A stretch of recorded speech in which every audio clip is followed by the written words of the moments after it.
Louvado seja nosso Senhor Jesus Cristo. Nós vamos dar continuidade à reflexão sobre o mistério da Eucaristia. É o nosso 47º encontro.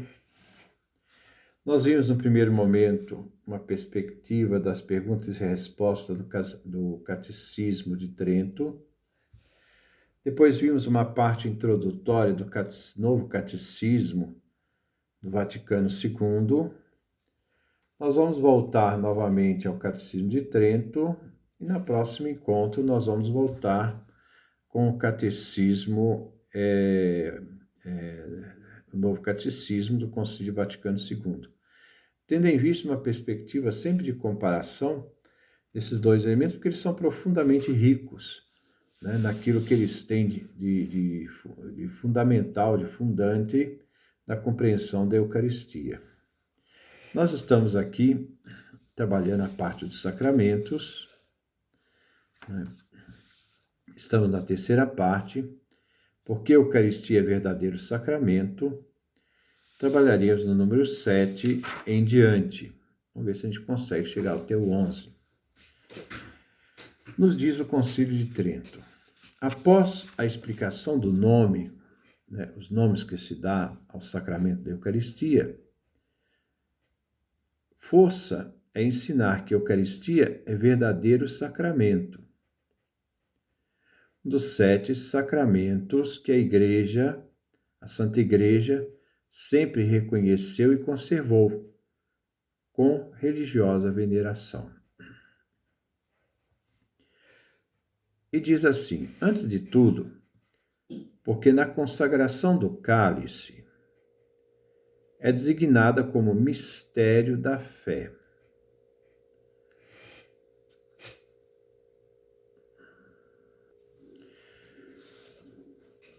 Depois, porque são quase inúmeras as declarações pelas quais sagrados autores sempre afirmaram o caráter genuinamente sacramental da Eucaristia, o mistério, sacramento. No entanto, não o citaremos aqui, visto chegarmos às mesmas conclusões pela consideração da essência e finalidade deste sacramento. De fato, na Eucaristia, concorrem os sinais externos e sensíveis de sacramento, bem como a virtude de significar e produzir a graça. Ademais, nem os evangelistas, nem os apóstolos deixam a menor dúvida de que ela foi instituída por Cristo na ceia pascal. Ora, como aqui se verificam todas as condições que dão prova do genuíno caráter sacramental, já não precisamos recorrer a nenhuma outra argumentação. Então, aqui nós vemos 3 elementos que vale a pena a gente refletir. Primeiro, a Eucaristia é um sacramento, é um mistério da fé. Segundo, a Eucaristia, ela para nós foi instituída por Jesus Cristo, porque os evangelistas e São Paulo nos referem a esta Eucaristia. São João faz a referência ao discurso do pão da vida, né? E nós vamos ver também, né, que através desta concepção, desta visão, deste mistério da fé, dessa Eucaristia, desse sacramento, né, nós vamos buscar reconhecer na própria tradição da Igreja a força do valor que esse sacramento tem para a comunidade cristã como referência frontal. Número 8. Todavia, têm os pastores o cuidado de advertir que neste mistério, entram vários fatores. Então, nós vamos ver esses fatores que a Eucaristia como mistério traz. aos quais os sagrados autores atribuíam outrora o nome de sacramento. Assim designavam às vezes a consagração e a comunhão, e a miúde o próprio corpo e sangue de nosso Senhor, que se contém na Eucaristia. Vamos ouvir agora uma citação patrística dos padres da Igreja de Santo Agostinho. Santo Agostinho dizia que este sacramento consta de duas coisas importantes. Quais são? O sacramento da Eucaristia consta de duas coisas. Primeiro, uma aparência visível dos elementos, isto é, nós vamos ver pão, nós vamos ver vinho, que é uma realidade visível dos elementos, pão e vinho, e a realidade invisível da carne e do sangue de nosso Senhor Jesus Cristo. É aquilo que nós dizíamos como substância. Quando, antes da consagração, você tem pão e vinho, não só na sua realidade aparente, na sua matéria, né? Mas também na sua forma, né? Na forma de pão e de vinho está a matéria de pão e vinho. Mas, a partir do momento que existe a consagração, né, nós podemos visibilizar, segundo Santo Agostinho, duas realidades. A primeira realidade é a aparência visível dos elementos, isto é, você vai ver pão, você vai ver vinho, que é a realidade formal, mas a realidade invisível, que é a matéria, né, muda. Então, a realidade invisível da carne e do sangue de nosso Senhor Jesus Cristo. Você vê pão, mas é carne de Cristo, corpo de Cristo. Você vinho, mas é sangue de Cristo. Aquilo que os seus olhos vê não corresponde àquilo que a fé acredita. Porque enquanto os seus olhos vê pão, a fé diz, corpo de Cristo. Quando os seus olhos veem a realidade do vinho, a fé diz, sangue de Cristo. Ora, da mesma forma dizemos que se deve adorar este sacramento. Ele não é só alimento, mas ele, por ser presença real de Cristo Jesus no seu corpo, sangue, alma e divindade, ele também deve ser adorado, né? E com tais palavras nos referimos ao corpo e ao sangue de nosso Senhor Jesus Cristo. Verdade é que todas essas coisas não se chamam sacramento, no rigor da palavra. O nome desse sacramento só tem aplicação real e absoluta às espécies do pão e do vinho. Nós falamos sacramento da Eucaristia, no fundo nós entendemos a Eucaristia como um todo, entendemos a Eucaristia como liturgia da palavra, entendemos a Eucaristia como a parte celebrativa da transformar o pão no vinho, mas a realidade especificamente sacramento se aplica de forma real e absoluta às espécies do pão e do vinho. Ele pode ter essa perspectiva ampla, mas ela tem um sentido restrito, né? Que é, quando se fala sacramento, qual é o mistério da fé? É realmente as espécies do pão e do vinho, do corpo e sangue de Cristo. Número 9. Fácil é de verificar quanto vai a diferença deste sacramento a todos os demais. Os outros sacramentos só adquirem sua razão de ser pela aplicação da matéria, quando são administrados a qualquer pessoa.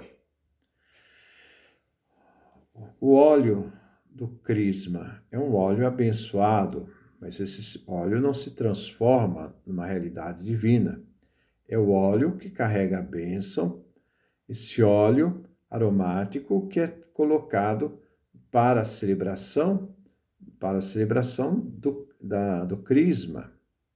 O óleo do batismo não se transforma em Jesus, é o óleo real que continua sendo óleo, mas um óleo abençoado, né?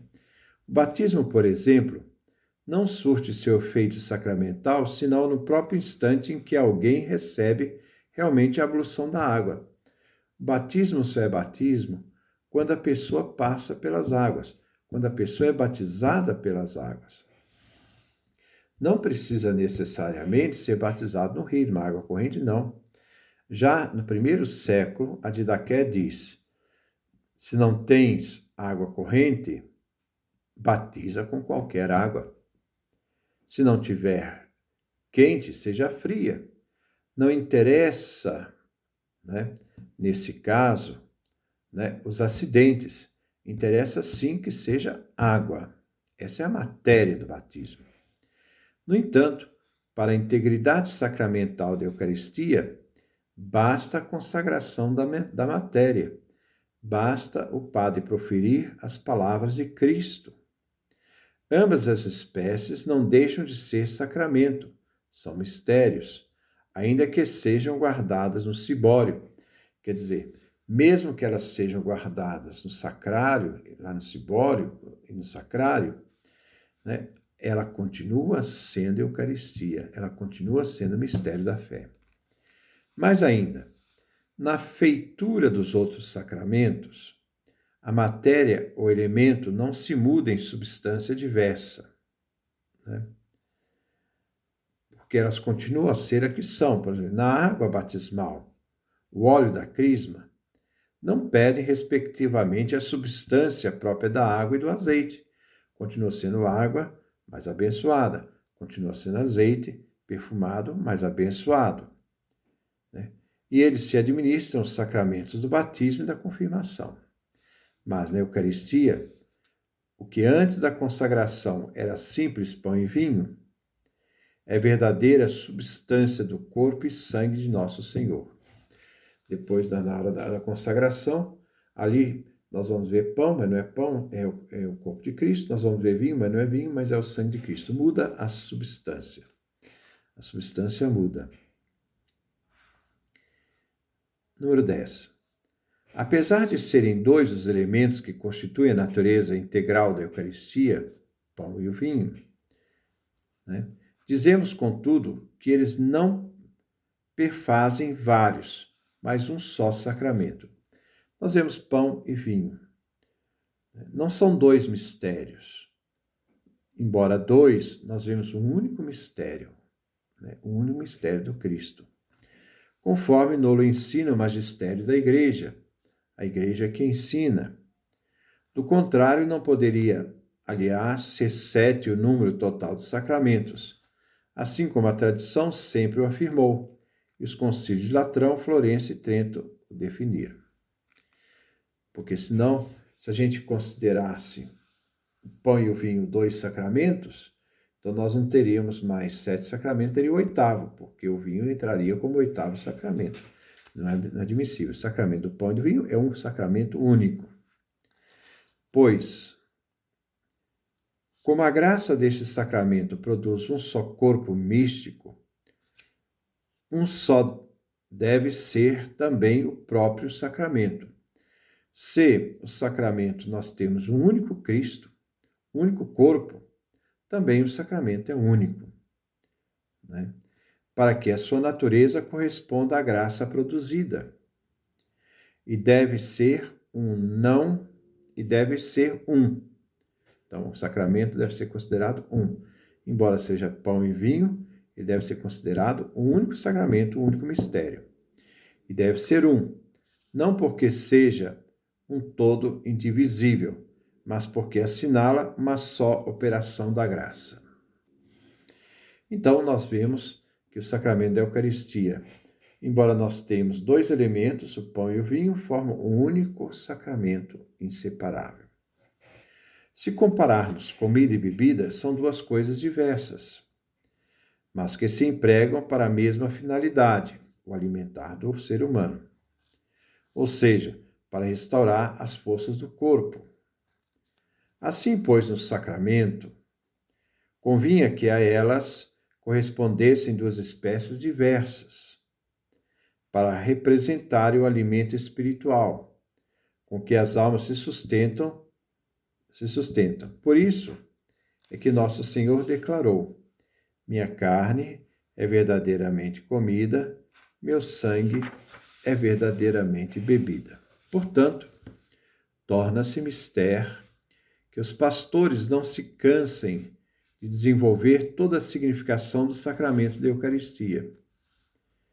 Destarte, os fiéis poderão alimentar o espírito pela contemplação das verdades divinas, porque essa Eucaristia, que é o alimento que dá força à pessoa que caminha, essa Eucaristia também é uma realidade que não perde o seu valor depois de celebrada a Eucaristia, estando no cibório e no sacrário. Ele serve para a contemplação. Se contempla as verdades divinas, se contempla a realidade da presença real de Cristo naquela espécie eucarística. Número 11. Ora, 3 são as coisas que este sacramento nos recorda. Então vamos ver quais. A primeira, que já passou, é a paixão de Cristo, nosso Senhor. Então a questão da cruz e ressurreição. Ele próprio havia dito: fazei isto em memória de mim. Anamnese. E o apóstolo testemunhou: todas as vezes que comerdes deste pão e beberdes do cálice, anunciareis a morte do Senhor até que ele venha. Isto é uma realidade sacramental que tem perspectiva do alimento em que se alimenta do próprio Cristo, em perspectiva da realidade até que o Senhor venha, até a parousia. A segunda, então, a segunda coisa é a graça divina e celestial, que o sacramento da Eucaristia confere no instante da recepção para nutrir e conservar as forças da alma. O ser humano precisa da Eucaristia para se sustentar nessa vida espiritual. Como o batismo nos faz renascer para uma vida nova, a crisma nos dá alento para resistir a Satanás e confessar publicamente o nome de Cristo. Assim também recebemos a Eucaristia, alimento e vigor espiritual, que nos sustenta. Por isso, comungar, e se puder comungar todo dia, buscando neste alimento aquilo que nos sustenta, aquilo que nos faz ter força, aquilo que nos faz caminhar, que nos faz manter essa comunhão de vida, de fé com Cristo Jesus. A terceira, reservada para o futuro, é fruto da eterna alegria e glória que havemos de possuir na pátria celestial em virtude da promessa feita por Deus. Então, ela sempre aponta para o futuro. Essas 3 coisas que claramente se distinguem quanto ao tempo presente, passado e futuro, são expressas de tal maneira pelos sagrados mistérios, que o sacramento, apesar das espécies diversas, constitui em seu aspecto total uma só representação. Essa exprime, por sua vez, a razão de ser daquelas 3 coisas consideradas separadamente. Então, repito, esta exprime, por sua vez, a razão de ser daquelas 3 coisas consideradas separadamente. Então, a primeira coisa, a realidade da paixão, da cruz. Segunda coisa, a realidade desse sacramento, da graça divina, daquele que recebe, como alimento que dá sustentação à vida do cristão. E a terceira coisa, a perspectiva da glória futura. Então, é aquilo que já aconteceu, é aquilo que acontece através daquele que comunga, e a perspectiva, a expectativa, a esperança da plenitude que irá se realizar. Então, tem essa dinâmica que nós encontramos neste catecismo do Concílio de Trento. É muito rico, por sinal. Nós vamos ver também que essa riqueza está presente também às vezes até de uma forma com uma outra linguagem, mas o conteúdo é o mesmo, né? Então, semana que vem nós vamos trabalhar já um outro passo de reflexão dentro do Catecismo do Concílio Vaticano II, colocando passado e presente e vendo essas riquezas da Eucaristia dentro da história da Igreja. Que Deus nos dê a sua graça, a sua bênção, a sua face resplandeça sobre nós.